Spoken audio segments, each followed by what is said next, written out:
Hello there friends and welcome. This will be a return to my unfair boss guides, as it's been a while since I've last done any of them.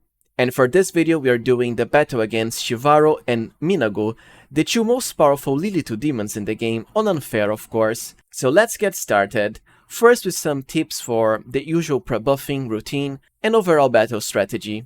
And first let's do the battle against Minagho inside her hideout during chapter 4 in the Abyss. Now because of how difficult this battle can be, thanks to all of the enemies you'll have to face before reaching Minagho, who spawns somewhere around here. As usual, I recommend you prebuff with Guarded Hearth before battle starts. Luckily we can do this just fine. Cast it somewhere around here should be more than enough. Just like this. We even get to attack an invisible enemy here. Right, so the biggest issue in battle is actually the choke point. Minagho is not only going to be blocked by all of these demons here, but also the door right here. So to handle that, send your larger characters like pets and mounted characters ahead of you, so they can properly go through the door and reach Minagho and the other demons. For your enlarged characters, for example, I have both my Demon Slayer Ranger here, and also my SKALD Mercenary, enlarged through legendary proportions.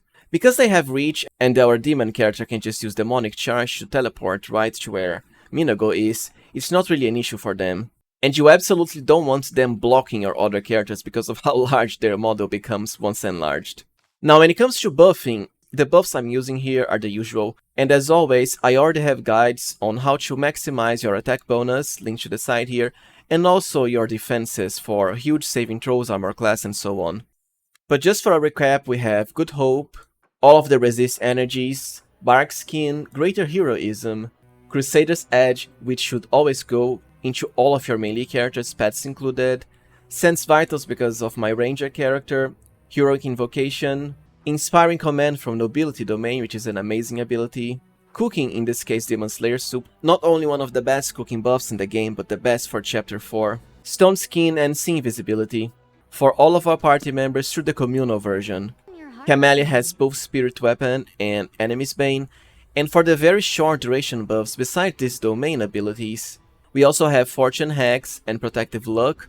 Protective Luck can work just on your pets, because they are the ones who will be getting hit, and also the main character, because it's a game over if he dies. But for my Demon Slayer Ranger here, who has a reach weapon, his armor class isn't really anything special. On the other hand, he does have Last Stand, and I don't see how we can't defeat Minagho and later Chivarro in just 2 rounds. Regardless, it still works as a failsafe. Besides that, the self-divine buffs like SEELAH has Divine Favor, the same for Social. Meanwhile, CAVALIER and Darren can benefit from Divine Power for double the bonuses of Divine Favor and a very big boost in temporary hit points. Now let's get started. As I said, position your characters properly so they don't get filtered by the choke point door. Don't forget to turn your SKALD Rage on if you have a SKALD. You should always do this last because we are just level 16 now, and this will block spellcasting. We are on unfair, of course, and let's get started, friends. Also, don't forget to have delay powers on communal for all of your party members, because some of the demons here will summon spider swarms, and they can easily destroy some of your ability scores if you aren't immune to poison. So let's try to send our pets and mounted characters ahead of everyone else. They are the tanks after all.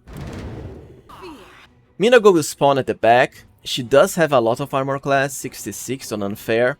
Her saving throws are great as well. Honestly, the best way to handle her, in my opinion, is the usual prebuff and then attack.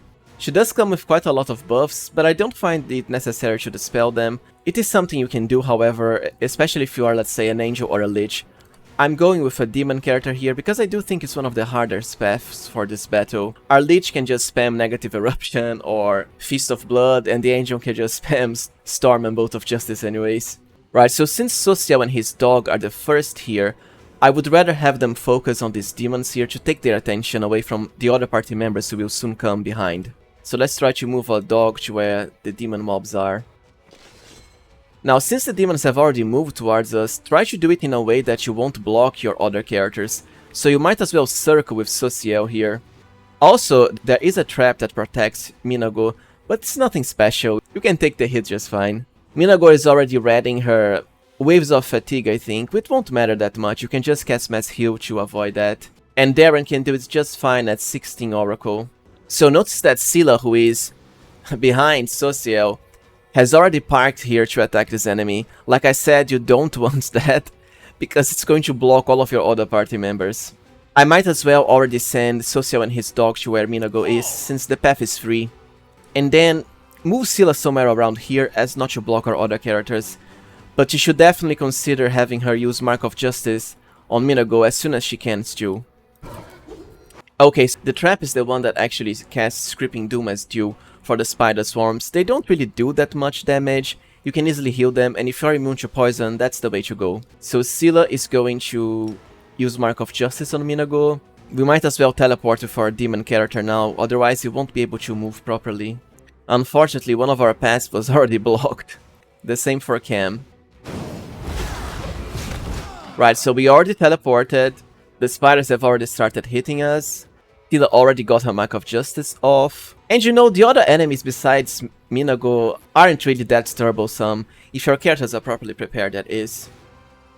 Now, because we are a Demon Slayer Ranger, notice that we only have 40 on our character sheet as attack bonus. I don't think we are getting the Guarded Hearth bonus yet because we teleported. Even then, when you look at the combat log, we actually have 59 with our first attack, a +8 from favored enemy, and a +7 from Mark of Justice, never mind a +4 from outflank. And then Finian reduces Minagho's armor class to 64 instead of 68 because of his brilliant energy property, so we can hit her just fine, especially when you consider fortune hacks to shift the rolls in our favor. And this is why I often say, sometimes you get a lot more bonuses to your attack rolls that only show during combat. Minagho is probably doomed already. I think we can just auto-attack now, even without properly positioning our other characters here. Yeah, she's toast. The other enemies here are done for. Honestly, getting rid of the spider swarms is going to be the hardest part because they are immune to physical damage. And even on unfair, so long as you have Stone Skin Communal, the spider swarms aren't going to deal much damage. Anyways, let's have SEELAH and her horse focused on the remaining enemies outside of Minagho, instead of the swarms. Let's leave the swarms for the characters that are already here and probably can't move. I think Minagho already died. That's it, pretty easy, right? That's the power of a Demon Slayer demon. And notice... Oh man, I actually forgot to turn Demonic Rage on. Apologies for that. So we could have handled Minagho even faster. That's one of my annoyances with Demon. I always forget to turn Demonic Rage on. Alright everyone, so now it's time to defeat Chivarro, who I do believe is actually Minagho's lover. Poor Staunton. Anyways, I think the overall placement of the battle is easier than with Minagho because it's actually an open area. We don't really have that annoying door choke point from before to block our characters, but on the other hand, you have this somewhat narrow bridge here, but it is easy to handle, I think. The buffs are all the same as usual, because Chivarro, like all of the LILITU bosses, has very high armor class, and we are on unfair, of course. You want to prebuff with Guarded Hearth before battle starts, which is pretty easy to do, so long as you don't cross the bridge to start the battle, just drop it somewhere around here, which should be enough to cover the entire battle. Visions of Madness is something you can use, but I don't find it needed, at least not for my party. I didn't use it for the Minagho battle before, and was still able to hit her just fine. The same is going to happen for Chivarro. And as for character placement, as usual, send your pets and mounted characters ahead, and leave your enlarger characters who have reach behind, so they don't block your pets who actually have to reach Chivarro first. Now for another buff that I forgot to talk about, be sure to use the Shield of Law spell, because this will give all of your characters immunity to mind-affecting spells and abilities cast by chaotic creatures, so all demons. It hits your whole party. The duration is low, but enough for the tough battles. And we really don't want to be getting crowd controlled at all. So let's start battle now by sending our pets and mounted characters first. Right, so as far as Chivarro's stats, well, it's pretty much the same as Minagho. She has pretty high armor class, but we can easily defeat her. Except this time, I won't forget to turn Demonic Rage on.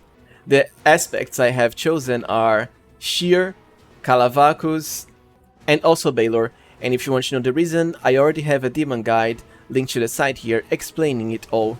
Unfortunately, because of all of the enemies blocking Minagho Chivarro, I mean, we won't be able to charge at her for some cheesy free attacks through Aspect of Calavacus. Anyways, let's move ahead and get these enemies first. So one of our dogs went ahead. Let's see if we can reach Chivarro with him, if not, with the other characters, just to keep her busy because she will start spamming spells. Now for SEELAH, you certainly want to use Mark of Justice on Chivarro. This time what I forgot was turning Spirit Rage on anyways. So Mark of Justice already hit. She's going for Hold Person Mass, which doesn't matter because we are immune to mind affecting abilities cast by chaotic creatures. Too bad, Chivarro. Our pet unfortunately was blocked by all of the enemies here, so we might as well use our demon character, who actually doesn't have any space, to teleport right to where Chivarro is and start hitting her to disrupt her spellcasting. Our SKALD, who is enlarged, can actually hit some of these enemies here from range. Let's try the Sheer, who is closest. CAVALIER has no way of reaching the enemies, so we are going for Evil Eye armor class on Chivarro. So we already teleported and got a critical hit of 338 damage. Let's see, yeah, that's it. That's enough to hit Chivarro by like half her hit points. Notice she's actually going to cast a transformation spell. We really don't want that because a LILITU with transformation is going to get a massive amount of attacks per round. She'll easily slice and dice through our party.